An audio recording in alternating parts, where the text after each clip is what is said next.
जनता inter college विद्यालय परिवार में आपका स्वागत है। आज देश कोरोना जैसी महामारी से जूझ रहा है। अभी तक कोरोना बीमारी का कोई इलाज नहीं ढूंढा जा सका है। बचाव ही इसका इलाज है, तो हम घर में रहकर ही इससे बच सकते हैं। दूरी बनाए रखें, विशेष परिस्थिति में ही घर से बाहर निकलें, घर में ही रहें। समय समय पर साबुन से हाथ धोते रहें, सैनिटाइजर का प्रयोग करें। विद्यालय परिवार आपको घर में रह कर के ही पढ़ने का मौका दे रहा है। आप घर में रह कर के ही ऑनलाइन पढ़ाई कर सकते हैं। इसके लिए जनता इंटर कॉलेज विद्यालय परिवार आपके लिए ऑनलाइन क्लास चला रहा है, जिसमें आप ज्ञान दीक्षा यूट्यूब चैनल में आपका एक बार फिर स्वागत है। आज आप पढ़ रहे हैं ब्रिटिश कालीन शिक्षा का विकास जो भारत में हुआ, ब्रिटिश कालीन शिक्षा का भारत में कैसे क्या सिस्टम रहा, उसको आप पढ़ रहे थे, जिसमें मैंने आपको ब्रिटिश कालीन शिक्षा का विकास बता दिया है। आज हम पढ़ने जा रहे हैं ब्रिटिश कालीन शिक्षा में प्राच्य पाश्चात्य जो विवाद हुआ है उसके बारे में हम इस वीडियो में पढ़ेंगे। प्राच्य पाश्चात्य विवाद क्या है, तो इसमें हम दो पहलुओं के आधार पर पढ़ेंगे, प्राच्यवादियों का मत और पाश्चात्यवादियों का मत, दोनों आधारों पर पढ़ेंगे। तो सबसे पहले हम जान लेते हैं ये ब्रिटिश कालीन शिक्षा व्यवस्था में जो प्राच्य पाश्चात्य विवाद है ये क्या है। आपको पता होना चाहिए, भारत के एक बड़े भाग में इंग्लैंड की व्यापारिक कंपनी जो थी ईस्ट इंडिया कंपनी, उसका शासन स्थापित हो गया था। तब भारत में शिक्षा की व्यवस्था का दायित्व भी इस कंपनी ने स्वीकार किया था। पहले जो इसने 1 लाख रुपए शिक्षा पर खर्च करने की बात की गई, और ये योजना 20 साल के लिए 1813 में जो आज्ञा पत्र था उसमें बताया गया था। लेकिन उसके बाद में इस पे धीरे धीरे कैसे कैसे जो है धन बढ़ाया गया, कैसे इसकी व्यवस्था की गई, इसको हम पूरा जानेंगे। भारत में शासन के लिए जो है कंपनी को प्रत्येक 20 वर्ष के उपरांत ब्रिटिश पार्लियामेंट से आज्ञा पत्र जो था प्राप्त करना अनिवार्य था। 1813 में कंपनी को जो आज्ञा पत्र जो प्राप्त हुआ उसमें भारत में शिक्षा के प्रसार का दायित्व कंपनी का निर्धारित किया गया। इस विषय में एक स्पष्ट निर्देश इन शब्दों में किया गया। वो शब्द कौन कौन से हैं? साहित्य के पुनरुद्धार और समुन्नत के लिए, भारतीय विद्वानों को प्रोत्साहित करने के लिए, भारत में ब्रिटिश प्रदेशों के निवासियों में विद्वानों के ज्ञान का प्रसार एवं विकास करने के लिए प्रतिवर्ष कम से कम 1 लाख रुपए की धनराशि पृथक रखी जाएगी और व्यय की जाएगी, ये बात कही गई। सन 1813 के इस आज्ञा पत्र में जो धारणा वर्णित की गई उसमें निर्देश को लेकर विवाद उठ खड़ा हुआ, जो भारतीय शिक्षा के इतिहास में प्राच्य पाश्चात्य विवाद के नाम से जाना जाता है। यानी जो धन ये 1 लाख रुपए खर्च करने की बात की गई, यानी जो 1 लाख रुपए था उसको खर्च करने की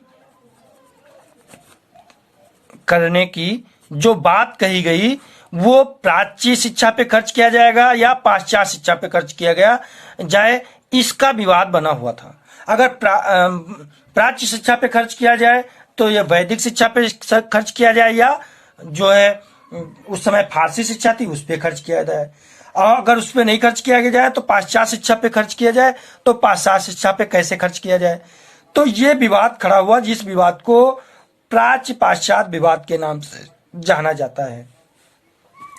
कंपनी को प्राप्त होने वाले आज्ञा पत्र 1813 में कंपनी द्वारा भारतीय शिक्षा के प्रसार के लिए भारतवर्ष 1 लाख रुपए व्यय करने का निर्देश था, परंतु इस आज्ञा पत्र में यह स्पष्ट नहीं किया गया था कि इस धनराशि का व्यय भारत में किस प्रकार की शिक्षा के प्रचार के लिए किया जाएगा। शिक्षा का स्वरूप प्राच्य हो या पाश्चात्य हो, ये बात स्पष्ट रूप से नहीं बताई गई थी। इस बात को लेकर के गंभीर विवाद उठ खड़ा हुआ। इस विवाद को जो है प्राच्य पाश्चात्य विवाद के नाम से ब्रिटिश काल में जाना जाता है। इस विवाद में आज्ञा पत्र की 43वीं धारा में वर्णित साहित्य तथा भारतीय विज्ञान दो शब्द की स्पष्ट जो है ता को मुख्य विषय बनाया गया। इन दोनों की स्पष्टता संबंधी विवाद का विवरण डॉक्टर श्रीधरनाथ मुखोपाध्याय ने अपने शब्दों में बताया है। प्राच्यवादियों का कहना था कि इस धारा में साहित्य शब्द के अंतर्गत केवल अरबी और संस्कृत साहित्य एवं भारतीय विज्ञान जो है उनको लिया जाए, यह उसका अर्थ है। दोनों भाषाओं में किस एक भाषा का भारतीय विद्वान जो कहा गया है। पाश्चात्यों का मत था कि शब्दों का अर्थ इतना संकीर्ण नहीं है, साहित्य में अंग्रेजी भाषा भी विशेष स्थान रखती है, ये बात उन्होंने कही। अब प्राच्यवादियों ने क्या कहा। प्राच्यवादी कहते थे भारतीय शिक्षा व्यवस्था में, उन्होंने कहा कि हम भारतीय शिक्षा व्यवस्था का समर्थन करते हैं। कंपनी के पुराने कर्मचारी वारेन हेस्टिंग तथा जॉनेथन डंकन, इसके अतिरिक्त लॉर्ड मिंटो विल्सन, बंगाल के शिक्षा सचिव जो थे प्रिंसेप ने भी प्राच्य शिक्षा का समर्थन किया था। ये सभी उच्च कोट के कूटनीतिज्ञ थे। प्राच्य शिक्षा के समर्थन के पीछे इन अंग्रेजों का अपना स्वार्थ निहित था। सर्वप्रथम ये भारतवासियों को भाषा एवं धर्म के नाम पर विभाजित करना चाहते थे। ये कहते थे कि अगर अंग्रेज जी शासन करना है तो हिंदुओं और मुसलमानों, सिख और ईसाइयों को आपस में लड़ाते रहिए, यानी हिंदू मुस्लिम आपस में, सिख सब लड़ते रहेंगे तो हम यहाँ पर आसानी से शासन कर सकते हैं। इसके अतिरिक्त वे ये भी नहीं चाहते थे कि साधारण भारतवासी अंग्रेजी शिक्षा व ज्ञान अर्जित कर अंग्रेजों के समान स्थिति प्राप्त कर लें। वो ये भी चाहते थे कि अगर अंग्रेजी शिक्षा प्राप्त कर लेंगे तो ये अंग्रेजों के बराबर हो जाएंगे, तो चाहते थे कि अंग्रेजों के बराबर ना हो सके, ये भी चाहते थे। प्रिंसेप की तो यह धारणा थी कि भारतीयों में अंग्रेजी शिक्षा प्राप्त करने की क्षमता ही नहीं है। तो प्रिंसेप जो था वो क्या था, बंगाल का शिक्षा मंत्री सचिव था। ये कहता था कि भारतीयों को अंग्रेजी शिक्षा प्राप्त करने की क्षमता ही नहीं है, वो इस तरीके का बताता था। प्राच्यवाद के कुछ अन्य समर्थक जो थे उन्होंने भारतीयों को अंग्रेजी शिक्षा न देने के लिए कुछ जो है निम्न तर्क भी प्रस्तुत किए। उन्होंने कहा कि अंग्रेजों का मत था कि यदि भारतीयों को अंग्रेजी शिक्षा दी जाएगी तो प्राचीन भारतीय सभ्यता एवं संस्कृति को ठेस पहुंचेगी। प्राचीन काल में संचित भारतीय ज्ञान एवं साहित्य लुप्त हो जाएगा। इसके अतिरिक्त इनका एक प्रबल तर्क ये भी था कि जब भारतीयों को अपनी स्वयं की एक प्राचीन और भव्य संस्कृति है तब उनको अन्य देश की भाषा और साहित्य का ज्ञान प्राप्त करने के लिए क्यों बाध्य किया जाना चाहिए, यानी ये बाध्य करना दोषपूर्ण है। स्पष्ट रूप से हम कह सकते हैं कि प्राच्यवादी जो थे वो अंग्रेज भारत में अंग्रेजी शिक्षा के प्रचार एवं प्रसार के नितांत विरुद्ध थे। जो भारतीय थे वो कहते थे कि अंग्रेजी शिक्षा के हम खिलाफ हैं, वो नहीं चाहते थे कि हम अपना साहित्य, अपनी संस्कृति को त्याग करके अंग्रेजी शिक्षा को पकड़े। तो ये प्राच्यवादियों का मत था। अब पाश्चात्यवादी क्या कहते थे। पाश्चात्यवादियों का मत था कि वो कहते थे कि हम जो अंग्रेज थे वो पाश्चात्य शिक्षा का समर्थन कर रहे थे, भारत में अंग्रेजी शिक्षा का प्रचार प्रसार हो, ये ऐसा मान रहे थे। वो कहते थे उनके कुछ समर्थक थे, जैसे कंपनी के कुछ युवा कर्मचारी थे, ईसाई मिशनरी थे, वो अपना ईसाई मिशनरी चाहते थे, अपना साहित्य आगे बढ़ाना चाहते थे, तो अंग्रेजी साहित्य को आगे बढ़ाने के लिए, अंग्रेजी शिक्षा को आगे बढ़ाने के लिए समर्थन कर रहे थे।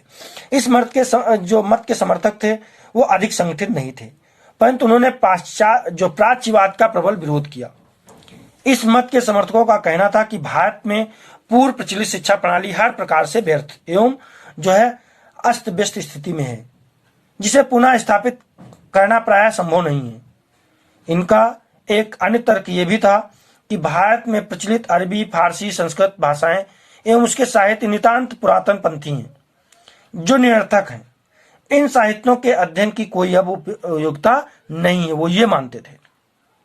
साथ ही वो कहते थे कि भारतवासियों के मानसिक विकास तथा उन्हें ज्ञान प्रदान करने के लिए अंग्रेजी भाषा का ज्ञान होना आवश्यक है, वो ये मानते थे। अंग्रेजी भाषा के माध्यम से ही उन्होंने भारतीयों को पाश्चात्य ज्ञान एवं विज्ञान की शिक्षा दी जा सकती, वो ये मानते थे। वास्तव में देखा जाए तो इसमें इस मत के समर्थक अंग्रेजों का स्वार्थ निहित था। इस मत में अंग्रेजों का स्वार्थ निहित था। वो चाहते थे कि विभिन्न साधारण कार्यों के लिए भारतीयों में ही एक अलग वर्ग तैयार करना चाहते थे जो अंग्रेजी भाषा जानते हों। इस बाबू वर्ग की आवश्यकता को ध्यान में रखते हुए अंग्रेजों ने भारतीय शिक्षा के क्षेत्र में पाश्चात्यवाद का समर्थन किया था। किसका समर्थन किया था? पाश्चात्यवाद का। तो ये आपको समझ में आ गया होगा कि प्राच्य पाश्चात्य विवाद क्या है। प्राच्य पाश्चात्य विवाद का सारांश हम आपको बताते हैं। प्राच्य पाश्चात्य विवाद ये है कि जो ब्रिटिश संसद से प्राप्त जो पत्र होता था, आज्ञा पत्र होता था, उसमें जो शिक्षा पे खर्च करने के लिए जो धन दिया जाता था, उस धन को किस शिक्षा पे खर्च किया जाए, किस विद्वानों के ऊपर खर्च किया जाए, इसके लिए विवाद बना हुआ था कि भारतीय शिक्षा प्रणाली पर खर्च किया जाए या अंग्रेजी साहित्य के विकास पर खर्च किया जाए, अंग्रेजी शिक्षा के विकास पर खर्च किया जाए। ये विवाद प्राच्य पाश्चात्य विवाद के नाम से जाना जाता है। मुझे आशा है कि आपको ये समझ में आ गया होगा। अगर आपको कोई भी समस्या रही हो तो इस वीडियो के नीचे जो है चैनल में जो है आप उसमें मैसेज के माध्यम से आप डिस्क्रिप्शन बॉक्स से आप हमको बता सकते हैं कि इसमें और क्या चाहिए, तो आगे वीडियो हम और बना देंगे। तो इससे लिए जरूरी है कि हमारे वीडियो प्राप्त करने के लिए आप हमारे चैनल को सब्सक्राइब करें और बेल आइकन को दबाना ना भूलें ताकि हमारे वीडियो आप तक पहुंचते रहें। आज इतना ही। अगले में हम आपको पढ़ाएंगे शैक्षिक विवाद, जिसमें लॉर्ड मैकाले का जो विवरण पत्र है उसके बारे में हम आपको पढ़ाएंगे।